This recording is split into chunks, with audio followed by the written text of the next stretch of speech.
Hi, I'm Teresa Greco, the host of the Happy Hour, where we talk about the things that can help us to live our happiest lives physically, mentally, emotionally, and spiritually. On the show today, I would love to introduce you to Courtney Yasenka. Hi, Courtney. Hi, Teresa. Thanks for having me. Can you tell our listeners a little bit more about you? Sure. I'm a licensed clinical mental health counselor. I've worked in community mental health settings, schools, family resource centers. I have a private practice now, and I'm also an author of a few books on Stoicism and Swedish Lagom.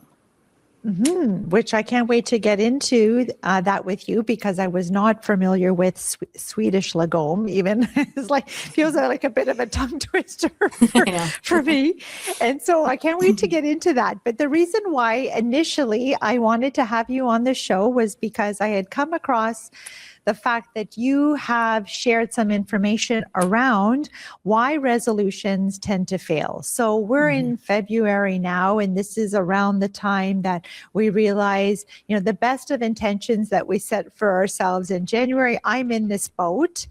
But I did a little bit better this year around the resolutions, right? That I even wrote about this, that it's better to come up with themes for how we want to make changes. So if I am choosing to prioritize my health instead of, let's say, losing 10 pounds, then my health might be a value for me. So, what kind of things can I do, like even small things every day to contribute to that value or that shift? So I'm doing a little bit better, but I think it's still fascinating around what happens to us. Why is it that this is, not an isolated case, that many of us seem to fall off?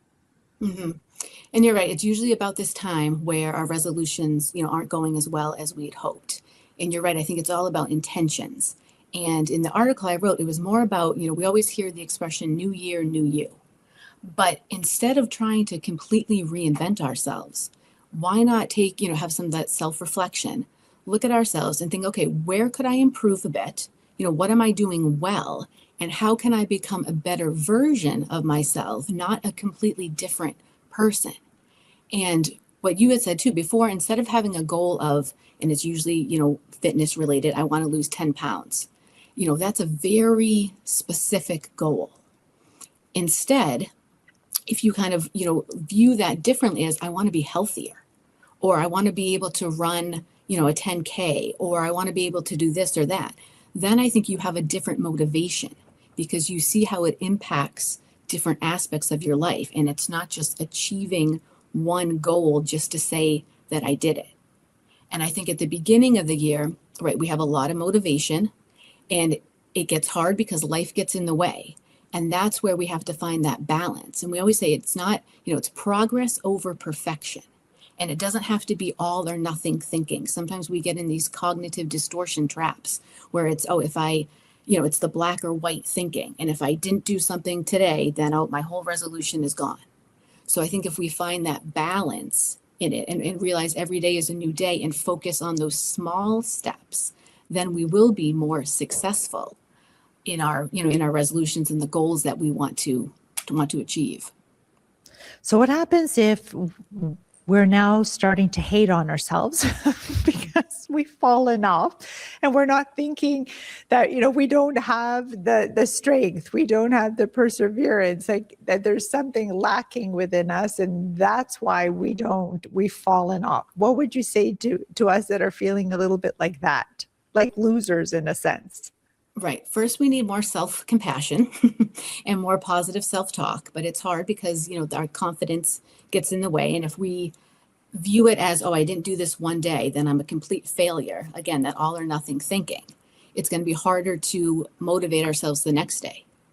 So it's using that positive thinking to find kind of joy in the things that we're doing every day to accomplish that goal.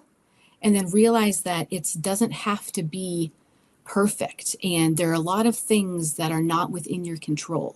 So I wrote some books about Stoicism too. And the big philosophy of Stoicism is we can only focus on what we can control, and we have to let go of what we can't. And I think if you rework your goals in that sense, then I think you will be more successful and you won't lose that motivation quite so quickly. Sometimes I work with student athletes, and when we go over goals, their goal is always, I want to win the game. That's a great goal, but you have no control over that.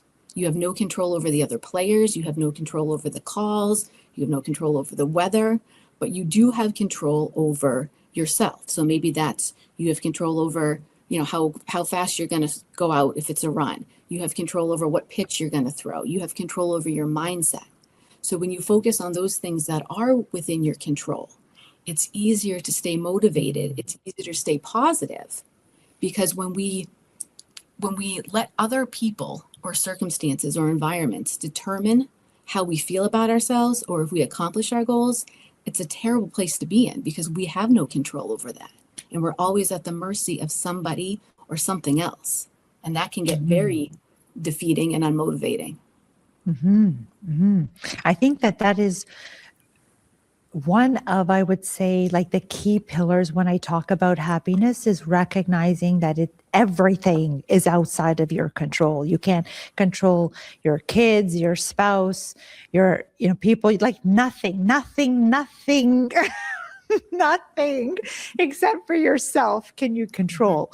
And when you realize that, it's actually hugely empowering, because then you're like, oh wow, so if I'm actually in charge of every single moment of my life, by understanding that with every choice you are making, you are creating the life that you're living.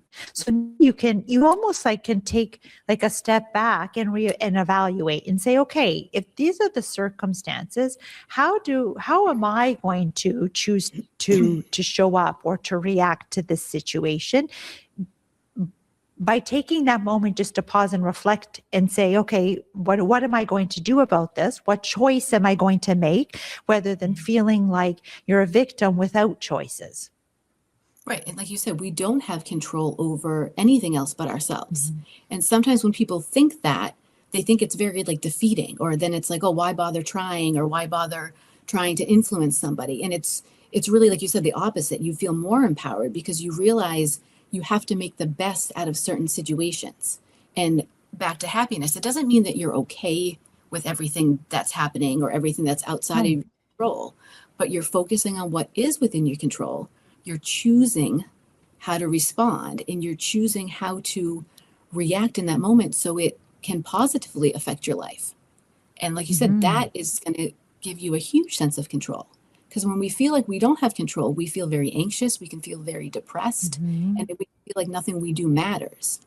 But when you just bring it back to, okay, situations are going to happen, but I'm always in control of how I react, how I respond to people, my choices. And that's going to lead to greater happiness, because you are choosing and you can live the life you want. And that's a big part of Swedish Lagom. And it's about finding joy in things. And sometimes you have to create that joy. But that's what's going to help you lead that happy, purposeful, intentional, content life. Now, is Stoicism and Swedish Lagom tied to each other? Is it like one is an offset of the other, or are they two separate things? Why the two of them? So I think the Swedish lifestyle and Swedish philosophy of living is very centered on being stoic and the stoic philosophy. So is cognitive behavioral therapy. A lot stems from Stoicism. And it's a common misconception that if you're stoic, you're void of emotion. And a lot of times people think Swedish people or Nordic people, don't have a lot of emotion because they're not very expressive. And that doesn't mean that they don't have emotion. It just means that the emotion isn't controlling them. So I think Swedish living and Stoicism really do go hand in hand, because you have that philosophy of, it is what it is. That's what my Swedish grandmother always said. And again, not in a depressed way, but, it is what it is. And let's just keep moving forward and finding the positive in this and still living the life we want and not being controlled by those outside circumstances. So what is the name of your latest book? Swedish Lagom, Finding Joy in Just Enough. And I was lucky enough to write it with my Swedish mother. And what we found was, me being a therapist, I would kind of unknowingly encourage my clients to live this lifestyle. And it was really the Swedish way of living. So when my mother and I started writing the book, we even had a lot of like aha moments of like, oh, I didn't know that was like a Swedish thing to do. It's just how we would live our life. But it's really, the Nordic countries are always rated happiest countries in the world year after Yes. year. And again, you wouldn't necessarily think Swedish people are the boisterous, loud, always laughing group of people. But I think it's that happiness is really meaning that you've found purpose and you're content and you're Yes. happy with the life that you've created. So, right, it doesn't mean you have to be laughing all the time, but it's living purposely and creating, there's different lifestyle habits of always embracing nature, waking up early to set your day with intention, having enough time to do things, finding that balance. Lagom roughly translates to just enough, but it's really that philosophy of work-life balance, a social balance, being alone, finding what works for you, because your just enough is also different than my just enough. And that's the great thing about Swedish living. But we also have daily rituals like fika, which is a coffee break, but it's really more than a coffee break. It's time throughout the day to reset, to breathe, to connect with either yourself or others. It's usually over coffee and some sweet treats. But even big corporations in Sweden like Volvo still do that every day for their employees. And it's just a nice reset button. And I always say, even if you can't incorporate that into your day, like you don't have to be Swedish or living in Sweden to live Lagom, but it could be maybe you have fika in the morning, or you have fika when your kids come home from school. But it's just that time to like pause and breathe throughout the day that I think, we're missing a lot. Most people, in America, in Canada, wherever, it's like we don't know how to stop and relax sometimes. Mhm. It's really important for, our overall happiness and mental health. Yeah, absolutely.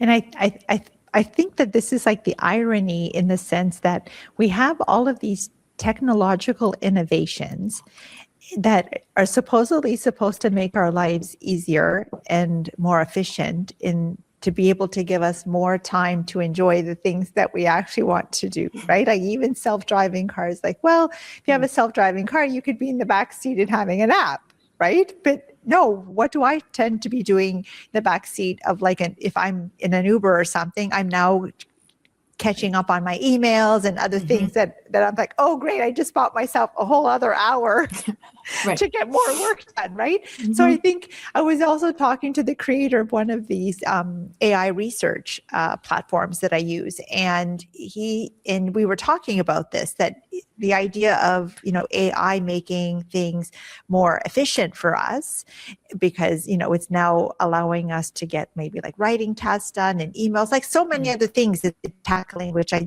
think it's an amazing tool, but it hasn't freed me up to be able to do like more self-care or to like to just pause and have it's a fika, you said? Yes, fika. Yeah, right. That even when I am having a coffee, I'm still like having it on the go instead of just, maybe being there in the moment. So when you are having the fika, what are you doing? You're just drinking the coffee, or are you having a chat with somebody, or are you just on your own? Like what's a little bit more to what's happening with that? It could be different every day. Sometimes you could have fika by yourself, or like you meet with coworkers or your family. But it's really, you're not supposed to be doing work. You're not supposed to be like guzzling down coffee in the car. It's very different than, what we're used to. It's really that intentional pause. And sometimes it does take effort to slow down and to do things. A lot of my clients, I don't have enough time to do this. I'm stressed. I don't have enough time. And it's like, okay, you just have to take a minute, take a break. But they're like, I don't have time to do that. And it's like, they don't realize that if you do though, if you build these little breaks within your day, throughout your day, you will function better. You can't just keep going and going and going. And I think the Swedes really realize, the Stoics too, that rest is just as important as productivity. And it's not seen as, oh, you're lazy or you're not productive, or you're not getting enough done. It's you realize this is what your body and your brain need to function. Another big part of Swedish living is nature. And A Nordic word is fruitsleeve, and it basically means like outdoor living. And the big difference is Nordic countries aren't trying to conquer nature. It's not, oh, I have to do this snowshoe race, or I have to do downhill skiing, or I have to do this. It's you're just spending time in nature. It's that simple living where, like you said, with all the technology, you have to learn how to take a break from things and just like Lagom's very mindful and really being in the present moment and realizing like you can find that joy in the very simple little things in life, like a coffee break. Swedish people love coffee mugs too. I think I have like 1,000 coffee mugs. And it's just little things like that where it's more enjoyable to drink your coffee and have fika in a nice mug than it is a to-go container. And it's, those really, I'm really big on little things make a huge difference in your life. And they're very simple things that anyone can do. But of course, at first, you have to be mindful of it and put in that effort to live a little differently than what people are used to. And what is it specifically about the nature that they attribute? Maybe that I guess is it the calming effect that it's supposed to be providing? Like, what is it? What is it doing? I think for Swedes, it's just ingrained in them that they just spend a lot of time in nature. They go for walks all the time. They sit outside. And now we know with like ecotherapy, and I do some ecotherapy with really young children at a local school, which is great because they call it the nature classroom, and they're like reaping the benefits of nature. But I think Swedes knew long before anybody else or anybody did any, research that yes, being outside helps bring down your blood pressure. It helps you relax. It helps your stress level. It helps you concentrate better. It helps kids collaborate better. It helps them be more creative. It's, nature really does cure a lot of things. But again, it's hard to get outside when your schedule is jam-packed. So it's going back to, okay, what life do I want to live? What are the things that's going to make me happy? And how do I incorporate them into my day? And where Lagom comes in, it doesn't have to be all or nothing. So it doesn't have to be every single day I go outside for an hour, I do fika, I relax, I do all this stuff. It could be when you're feeling like it, you do it. And it's a very simple, calming practice to kind of have in your everyday life. Mm-hmm.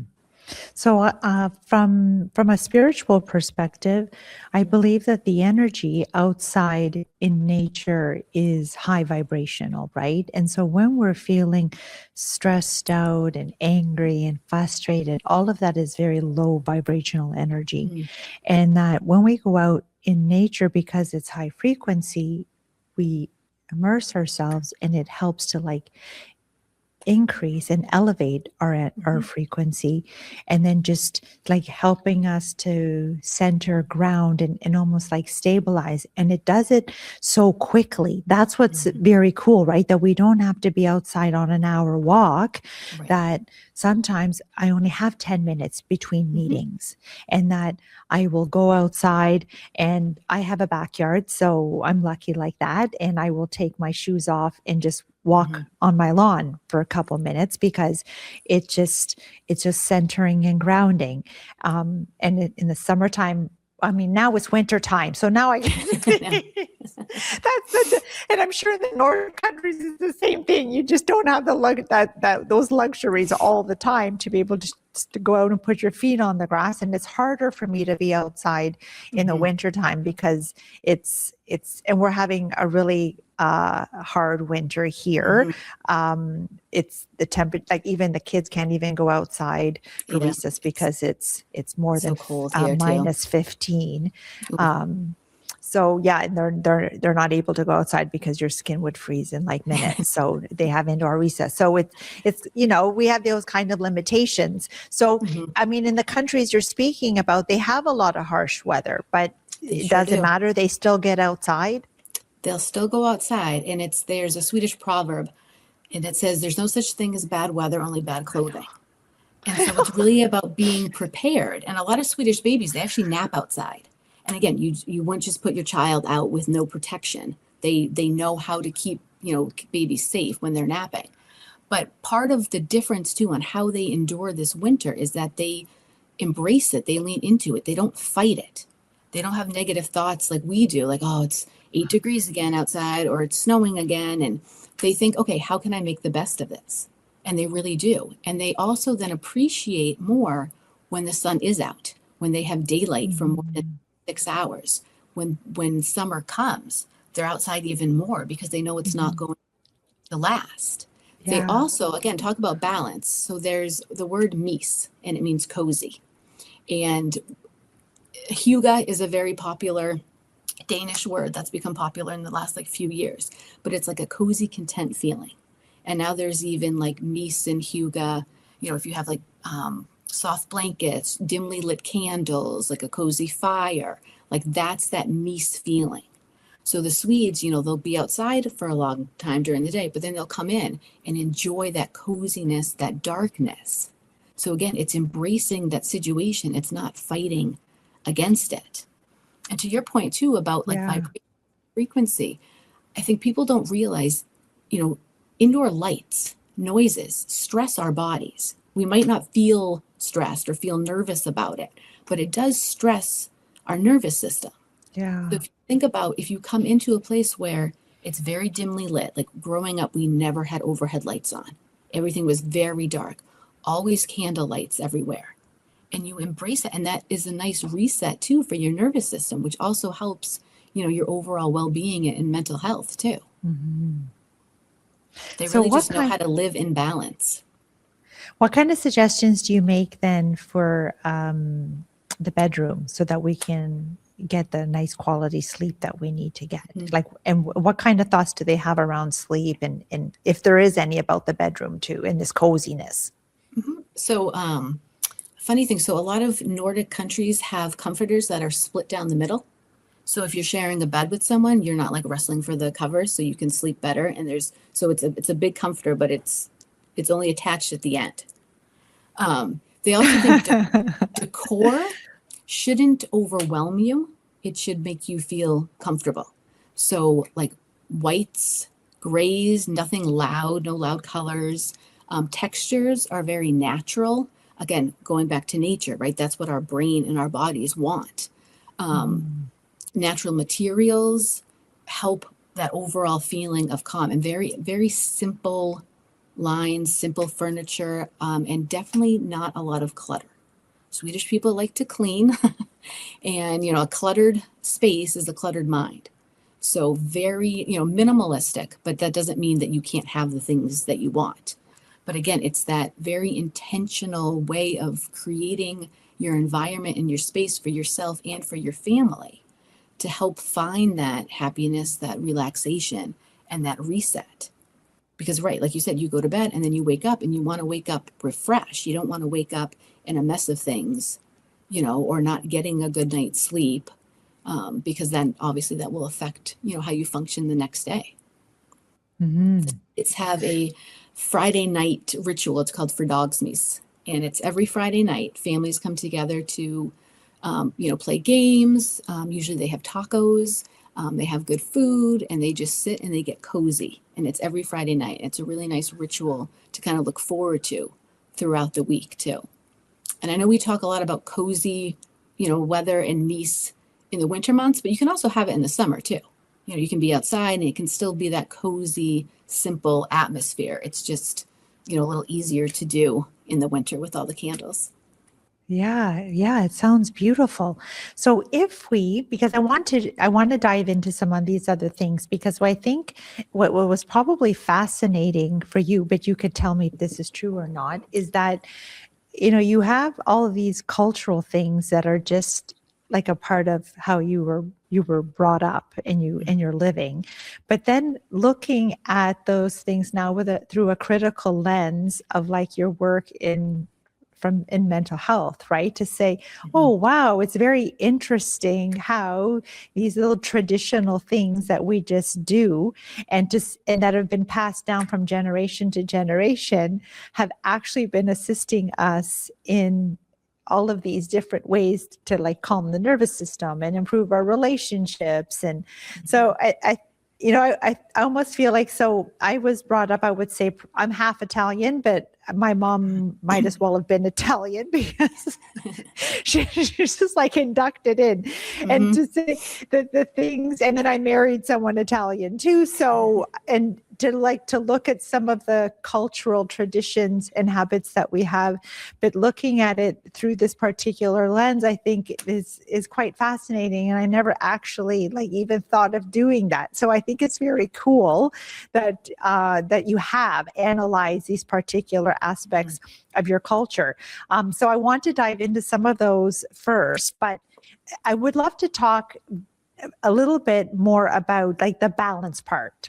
So what are ways that we're not living in balance? And with the people that you work with, to say that imbalance shows up as how? Because I think that when you're on this hamster wheel of just doing, work, and you come home and eat, sleep, repeat, and you're just on autopilot, right? And almost, and you get to the end of the week and you're like, where the heck did it just go, right? We're not maybe so aware of what that and how that imbalance presents itself. Unless something really devastating happens, which we don't want to get to that point, that we want to be able to recognize that we need some of the strategies that you're talking about. So maybe you could speak to a little bit about what the imbalance is like. Sure. No, and good question, because I think you're right. People aren't aware that they're not really living in balance until it's become a big problem for them. And I think you can only do it for so long. You said that, wake up, go to work, go to bed, wake up, go to work, go to bed, until you realize, okay, this isn't making me happy. And I know, there's things that we all have to do that we don't necessarily want to do. But I think you have to ask yourself the question, am I happy? Am I living the life that I want? And again, it doesn't mean you have to love every single moment of every single day, but you realize why you're doing certain things.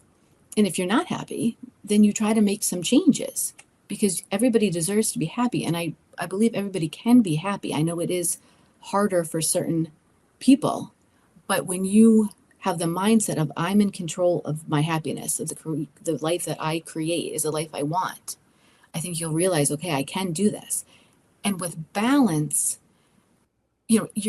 what you give priority to can change depending on the phase of your life.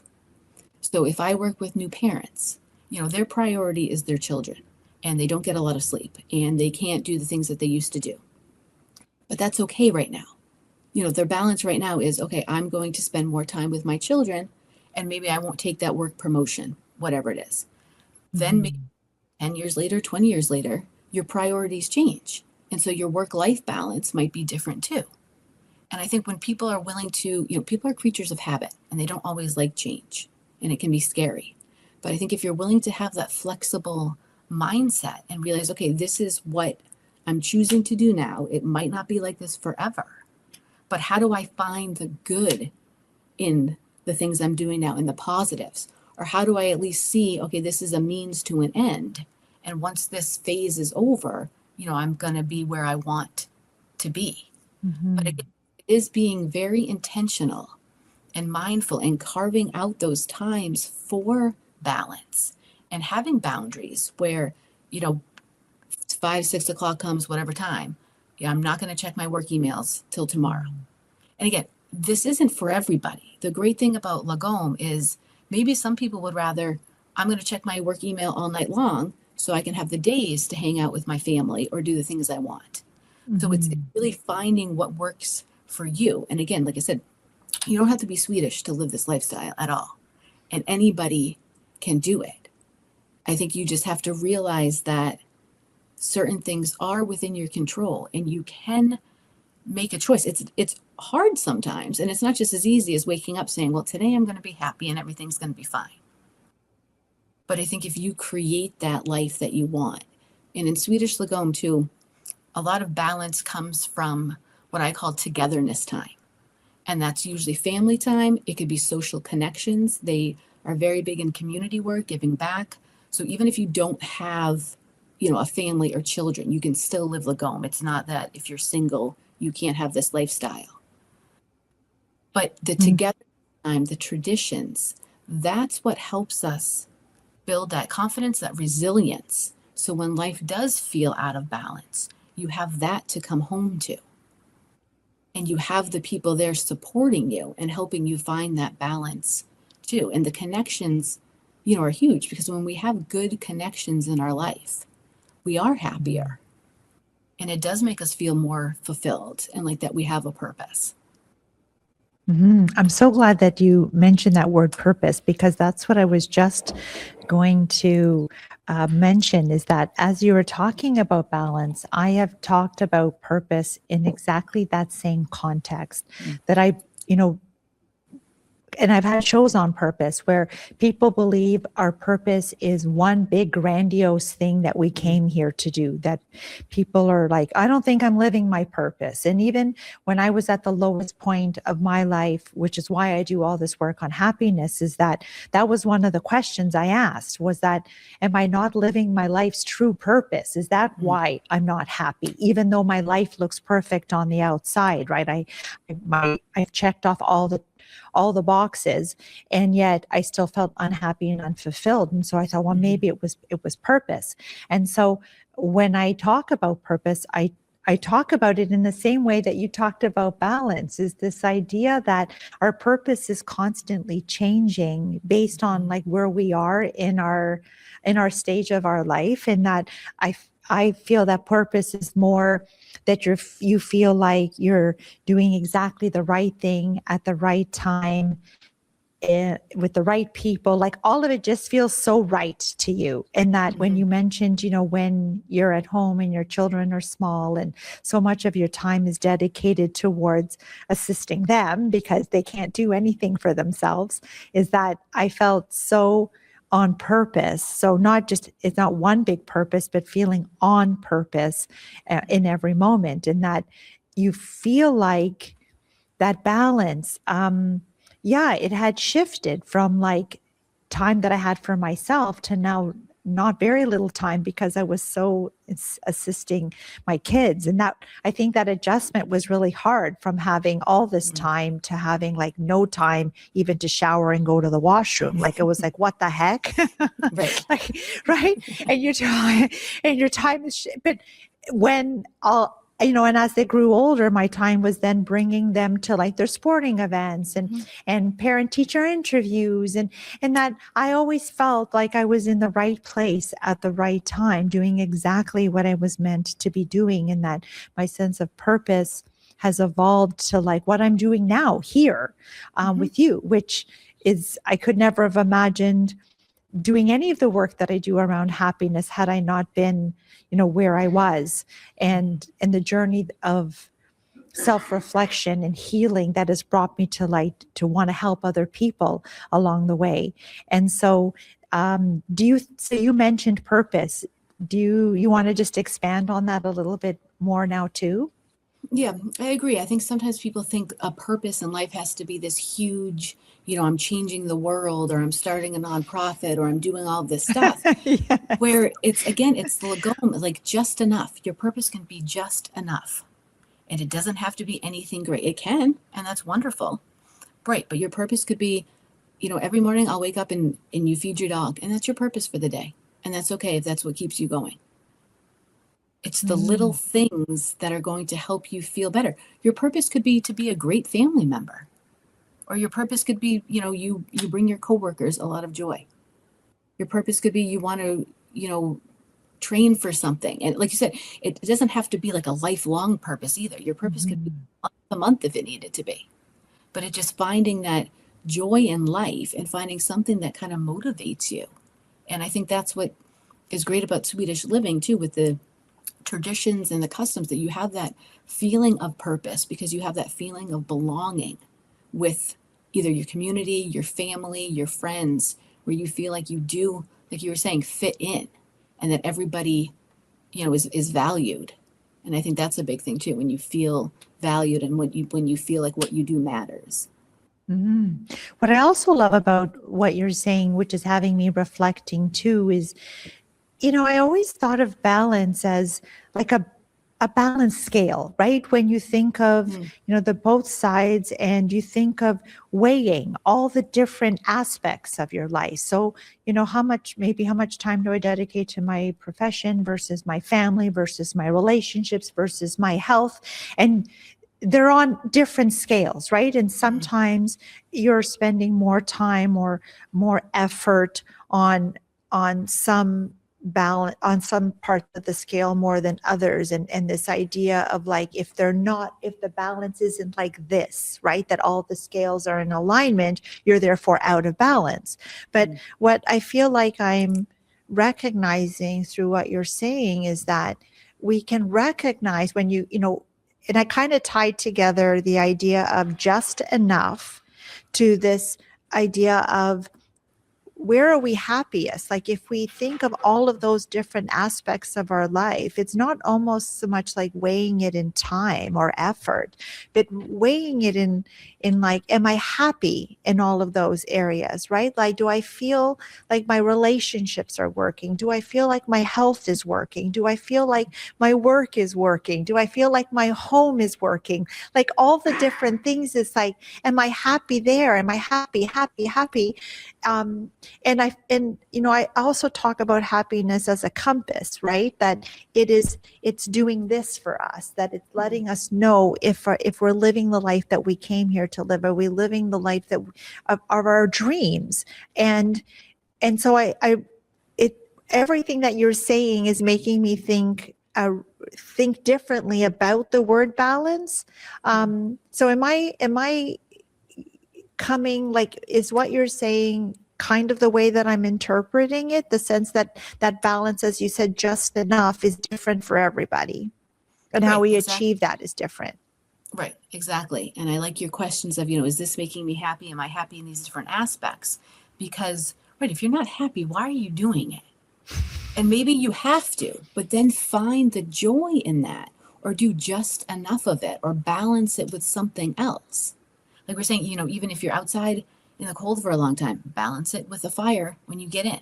Like, it's just finding what works. And right, that balance is so important because it keeps us grounded, it keeps us motivated, and it decreases, that like burnout and that rat race that we keep, going on. And again, the balance can be different every day. Every day can be different, and that's okay. But you have to find that joy in things, or doing things it's not going to matter. It's beautiful. What other things do they recommend we do to achieve more balance than it? And I love the way now, like, really, I'm thinking about balance in a totally different perspective. Which, even like in just asking that question, is like, yeah, what other things could I do to, tweak even those aspects, right? Because there could be some, and I would say that me too, I'm in a pretty good place, right? Like, I work at all aspects of my life. I try to be very in tune with my relationships, and working at those and putting effort towards all the different, but I think we could always fine tune things so that they become easier. And there's like a sense of flow to our life. So we're not pushing hard, right? We don't have to effort as hard, because now it's in flow, instead of like, there's a bit of good momentum going, right? So how do we continue to stay in that? Right. And I think a lot of times my clients too will be talking about things, and they're, presenting problems as, I'm stressed about this, or I have younger clients where, I have so much homework, or I don't have time for this. And I catch myself saying, well, it's all about balance. We have to figure out just what that balance is. I have other clients that would go off to college, and it's like, okay, how do I balance, studying with being social? And again, everybody is different, but you have to find that balance. And sometimes it's trial and error, and you won't know, how much balance and stuff you need. And I always relate it back to athletes too. Athletes take rest days. It's purposeful, it's planned, and they know they're going to have a rest day because they need that balance. And we need to realize that we need that in our lives more. And sometimes it is a cultural thing. It's, Sweden has different policies in place that help people find balance.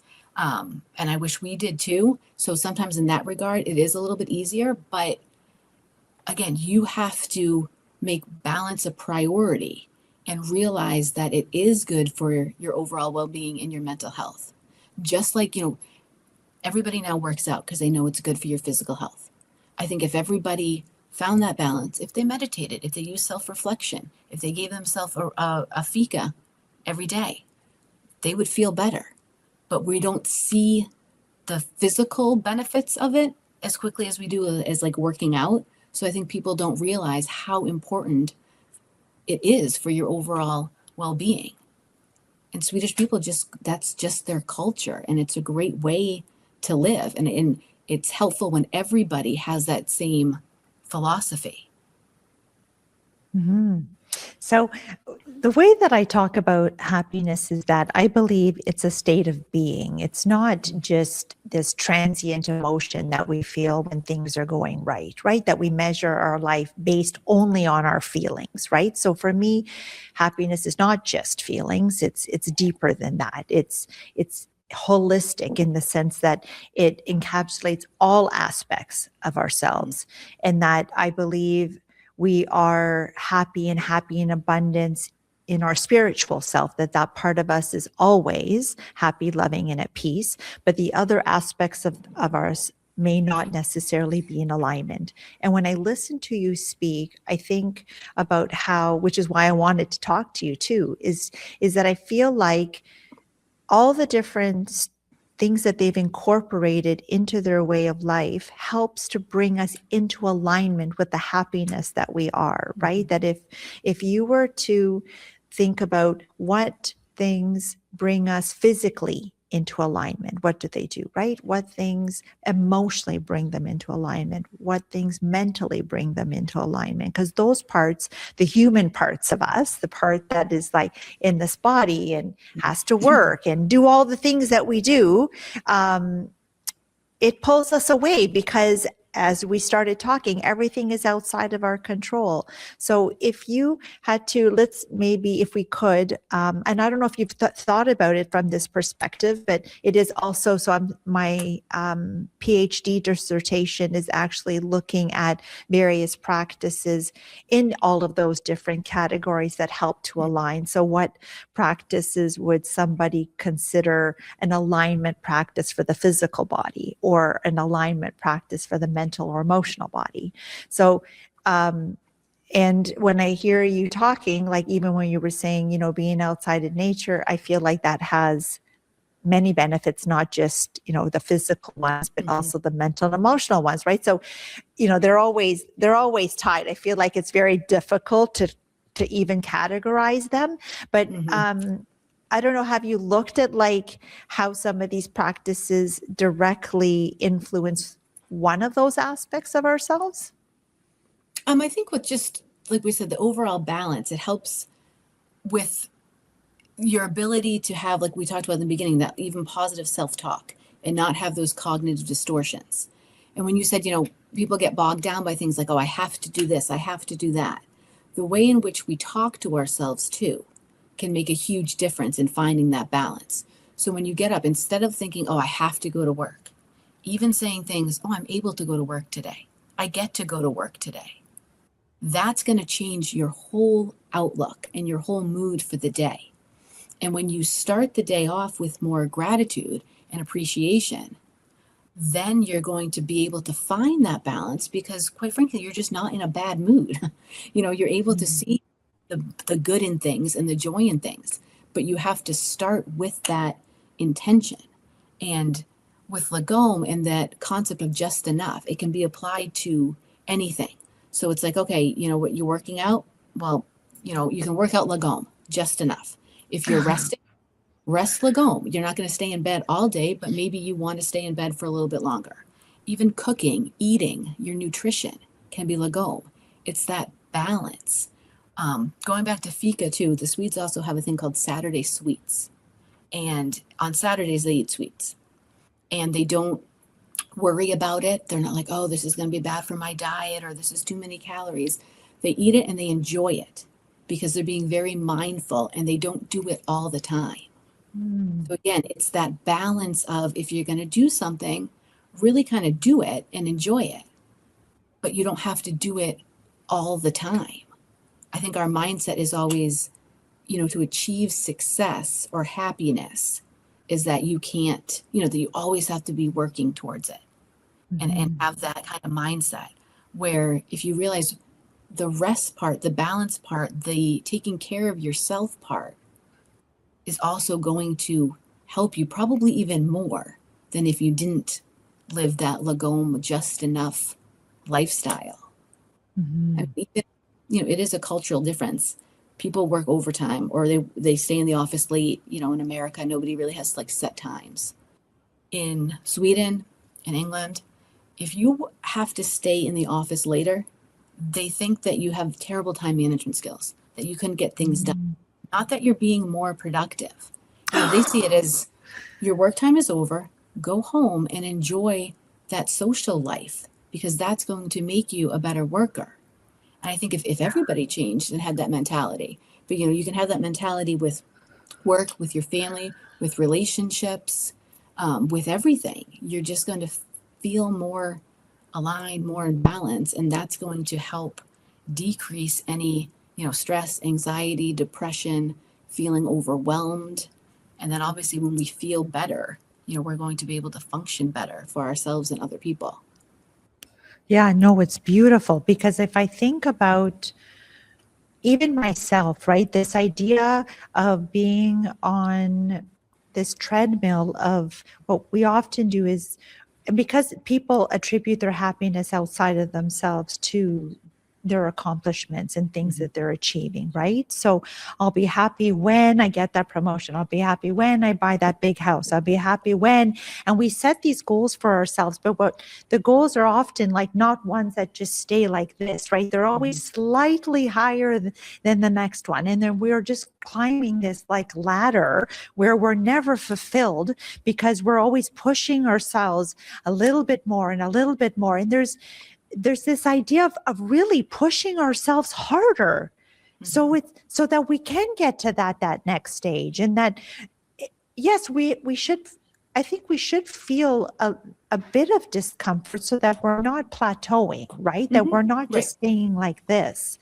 So how does what it is that you're saying kind of factor into this idea of like not plateauing? Because if you think just enough, well, I really don't have to achieve all the different things that that society tells me. And so therefore we just kind of live this life like that. So like, how does it factor in? Right. And sometimes that is either a misconception or a criticism of, the roughly translated Lagom, like just enough, where it's like, okay, I just won't try to achieve things, or I won't, be motivated. And again, it's not on a like general level. It's what's just enough for you. So maybe that means you work 70 hours a week because that's what you want to be doing. And that brings you joy. But the big question is, if it's not bringing you joy, then we need to change. So it's not, and high achievers are great. We need them. Like there's nothing wrong with that. But that's what should be making you happy and finding that joy and making you feel fulfilled. It's when it doesn't is the problem. That's when we need to reassess. So, it's not like a blanket statement, like, nope, you can't do too much or you can't do any more. You have to stay right here. It's figuring out what works for you in that time frame, in that time of life.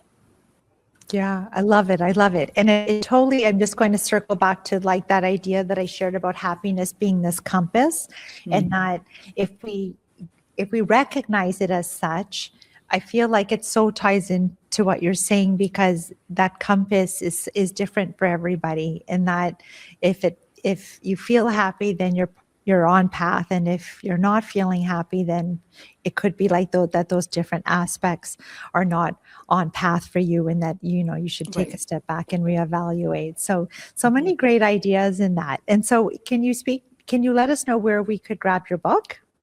So it's sold everywhere books are sold. You can also get it on Amazon or through Penguin and Hatherley Press. But yeah, any store that you buy your books in, you can get it. Lovely. And if people want to find out more about you, where can they do that? CourtneyYasenka.com. And you can follow me on Instagram at Swedish Lagom and The Morning Stoic. Lovely. Well, I want to thank you so much for being on the show Thank today. you, Teresa. I love it. I mean, it was great. We had a pre-interview chat too, so that I know that you were going to share some really great insight that I'm like so in alignment with. So I'm just glad that we were able to like touch on so many different points today. Thank you. Thank you so much for having me. So if you enjoyed the show today, I'd encourage you to like and subscribe. If you want to find out more about me, my speaking and coaching services, you can check out my website at teresagreco.ca or connect with me on social media at Teresa Greco _steps to happiness or steps to happiness with Teresa Greco.